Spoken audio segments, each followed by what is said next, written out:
Hello everyone, নিকিস daily স্টোরিতে সবাইকে স্বাগত। তোমরা সবাই কেমন আছো? আশা করি ভালো আছো। আবারও নতুন একটা দিন, নতুন একটা ভিডিও তোমাদের সামনে নিয়ে চলে এসেছি। আর ভাবছো যে সকাল থেকে ভিডিওটা শুরু করেছি, আর তার কারণ হচ্ছে সকাল থেকে একটু ব্যস্ত ছিলাম, ওই জন্যই একবারে বেরিয়ে ভিডিওটা শুরু করলাম। যাচ্ছি একটু হাজব্যান্ডের দিদার বাড়িতে, বর্ধমান। এর আগেও তোমরা আমার ব্লগে দেখেছো দিদার বাড়ির ভিডিও। তো দিদার বাড়ি যেতে গিয়েই সিমলা কালীবাড়ি পড়ে। তো মা বাবার কাছে শোনা যে আহ, মানে যখন মায়েরা বর্ধমান যায় তখন এই সিমলা কালীবাড়িতে পুজো দিয়ে যায়, আবার আসার সময় পুজো দিয়ে তবেই বাড়িতে যায়। তো সেই মতো আমরা দুজন যেহেতু যাচ্ছি, তো ও বললে একবারে সকালবেলা স্নান টান করেই বেরিয়েছি, তোমাদেরকে বললাম, যেহেতু সমস্ত ঘরের মানে টুকটাক যে কাজ থাকে সেগুলো করে ফ্রেশ হয়ে একেবারে দুজনায় বেরিয়েছি। তো যাওয়ার আগে এই পুজো দিয়ে যাচ্ছি, ওদিকে দিদারাও ওয়েট করছে, আর দিদাও এসছে দিদার বাড়িতে। তো চলো অবশ্যই গিয়ে দেখা হচ্ছে। আপাতত এখন পুজো দিক, আর দেখতে থাকো ব্লগটা সারাদিন কি করি না করি। এদিকে পুজো দিয়ে বেরোতেই এই পশু দুটো একদম ছেঁকে ধরেছে যে বিস্কুট খাওয়াতে হবে। ওদের ঘোরাঘুরি মানেই ওদেরকে বিস্কুট খাওয়ানো। তো দাঁড়িয়ে আছে, তো ও গেছে বিস্কুট আনতে, তো দাঁড়িয়ে আছে, লেজ সমানে নাড়িয়ে যাচ্ছে। তো আমরা না দিলে ওদেরকে কে দেবে, তাই না? তাই এই জন্যে আমার বাড়িতেও তো রয়েছে, তোমরা দেখেছো বিস্কুট, তার সাথে ছুটকি রয়েছে, ওদিকে জিমি রয়েছে, ব্লগে তোমাদের সাথে শেয়ার করেছিলাম। তো ওকে বললাম একটা 5 টাকার বিস্কুটের প্যাকেট কিনে নিয়ে আসো, তিনজনকে ভাগ করে দিয়ে দাও। তো এখানে ও ভাগ করে দিয়ে দিচ্ছে, এদিকে সেই কি মারামারি। আর এদিকে আবারও আমরা গাড়ি স্টার্ট দিয়ে রওনা দিতে শুরু করে দিয়েছি। অর্ধেকটা রাস্তা প্রায় চলেই এসেছি, আর বেশিক্ষণ নয়, আর 1 ঘন্টা মতন লাগবে, বললো যে 2.5 ঘন্টার মতন লাগে। তো 1.5 ঘন্টা রাস্তা পেরিয়ে চলে এসেছি, আর 1 ঘন্টা। তো যাওয়ার সময় ভাবছি একটু মাটন নিয়ে যাব, আর ও তো যেহেতু মাটন খায় না, একটু চিকেন নিয়ে যাব। এখন বাজার খোলা পেলে তবেই নিয়ে যেতে পারবো। তো এদিকে যেতেই গিয়েই মেমোরি আর কি গেট পড়েছিল, মেমোরি স্টেশনের গেট। তো সেখানে দাঁড়িয়েছিলাম, আর সেটাও তোমাদের সাথে শেয়ার করলাম যে একটা ট্রেনও পাস হচ্ছে। তো যেতে গিয়ে রাস্তায় ও চা খাবে না, এটা আজ পর্যন্ত কখনোই হয়নি। তো একটা দোকানে দাঁড়িয়েছিলাম, তো দুজনা 2 কাপ চা নিলাম, তার সাথে বিস্কুট। সকালবেলা সেরকম কিছু খেয়েই বেরোইনি, যেহেতু 6:30 পৌনে 7টা নাগাদ বেরিয়ে এসেছি। তো অত সকালে মাকে আর বলিনি যে সকালবেলা খাবার করে দেওয়ার কথা। তো ওই খেয়ে নেবো, আর একেবারে আম, মানে মালম বা বর্ধমান সাইডেই পড়ে, ওখানেই বললো যে ওখানে পরোটা পাওয়া যায়, ওখানেই খেয়ে নেবো। তো আপাতত চাটা খাই, চাটা খেলে একটু এনার্জি বাড়ে আর কি। কার কার তোমাদের চা চা খেলে এনার্জি বাড়ে অবশ্যই আমাকে কমেন্ট করে জানিও। তো বেশ সুন্দর হাওয়া দিচ্ছে, বৃষ্টিও হচ্ছে, ঝিরিঝিরি বৃষ্টি পড়ছিল। তো ঝিরিঝিরি বৃষ্টিটার জন্য আর রেনকোট বার করিনি, রেনকোট ব্যাগেই ছিল। তো গরম গরম চাটা খাচ্ছি, সে এরকম ওয়েদারে বেশ ভালোই লাগছে। এদিকে মালমবাগ রাস্তায় ঢুকেই গেছি প্রায়। আর ও চারিপাশে বেশ দোতলা মাটির ঘর, দেখতে বেশ ভালোই লাগে। এর আগেও এসেছি, এর আগেও তোমাদের সাথে শেয়ার করেছিলাম। আর চারিপাশে শুধু ধান ক্ষেত আর ধান ক্ষেত। তো দেখতে দেখতে পৌঁছে গেলাম মানে দিদার বাড়ির কাছেই আর কি। তো সেখানে একটা মিষ্টির দোকান রয়েছে, দিদার বাড়ির জন্য একটু মিষ্টি নিলাম, আর আমাদের জন্য একটু ছেঁড়া পরোটা অর্ডার দিয়েছিলাম। তো আমার তো খেতেই ইচ্ছা করলো, মানে করছিল না আর কি। তাও বললো যে আবার দিদার বাড়িতে গিয়ে কী রান্না করবে না করবে, তার থেকে দুপুরে রান্নাতে গিয়ে করতেই হবে।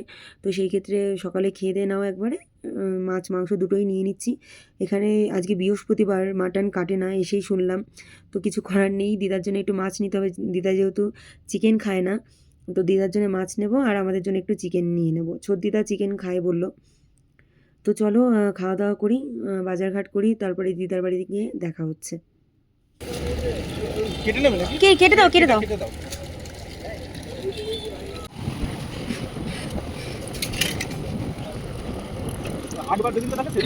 আরে গ্রামের দিকে হাটই হয়।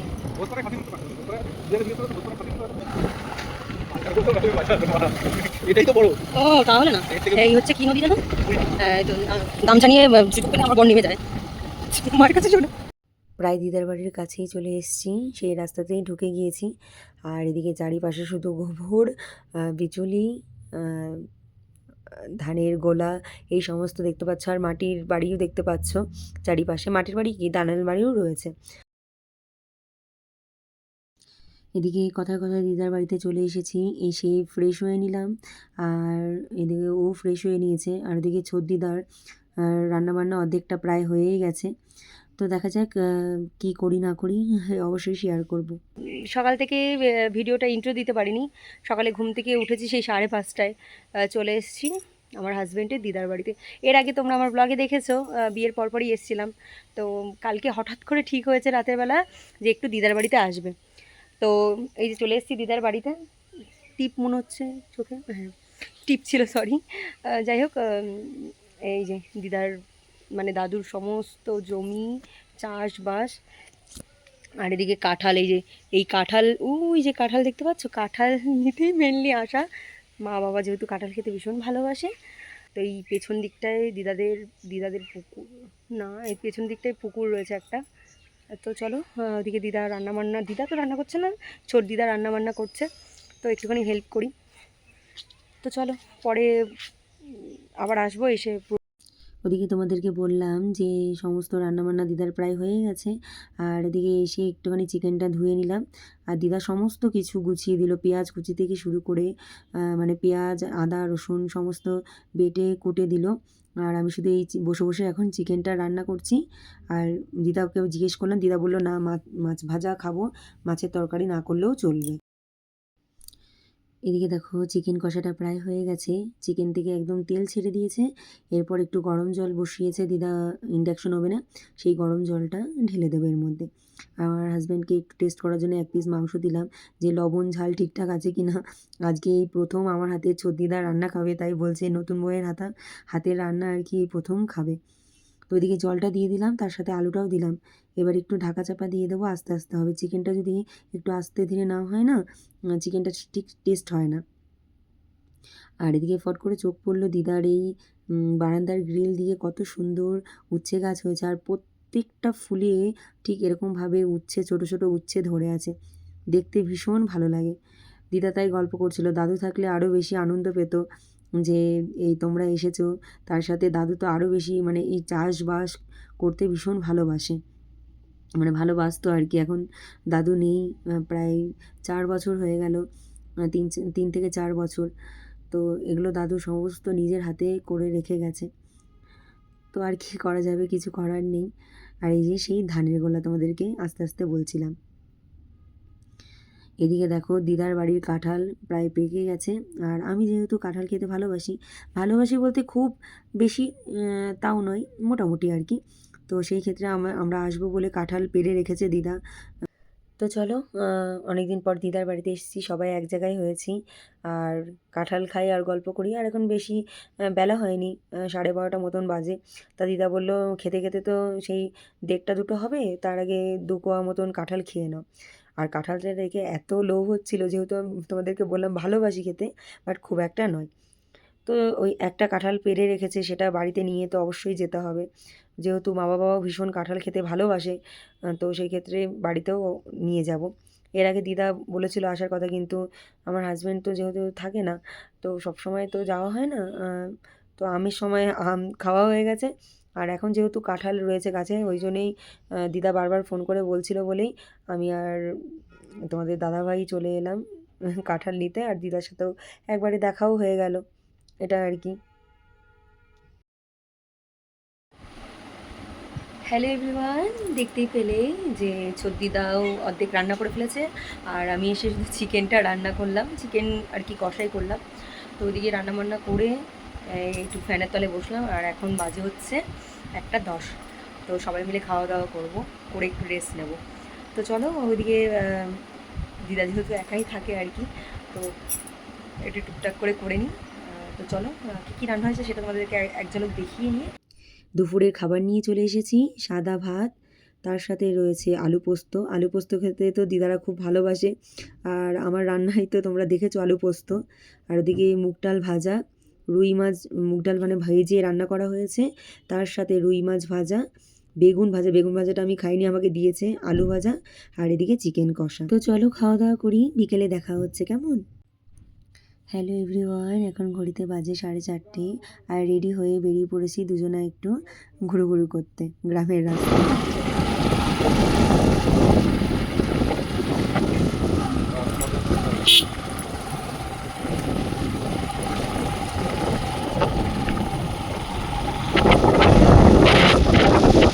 তো ঘুরতে ঘুরতে চলে এলাম একদম রাস্তার ওপরে। তো বেশ ঠান্ডা ঠান্ডা ওয়েদার রয়েছে। সকালবেলা যখন আসছিলাম তখন বেশ বৃষ্টি পড়ছিল, আর দুপুরবেলার দিকেও ঝিরিঝিরি বৃষ্টি পড়ছিল।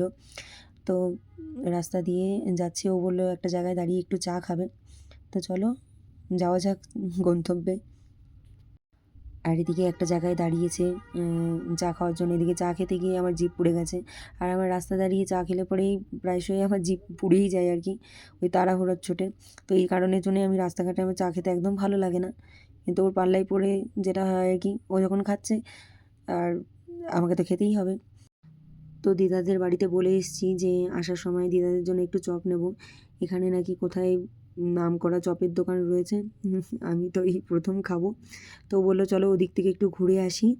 এখানে তো বেশ হেলমেট ছাড়া ঘুরে বেড়াচ্ছি, কোনো অসুবিধা নেই। কিন্তু মানে যে হাই রোডে উঠলে পরেই তো হেলমেট পরেই আমরা সবসময় থাকি, তোমরা দেখেছো।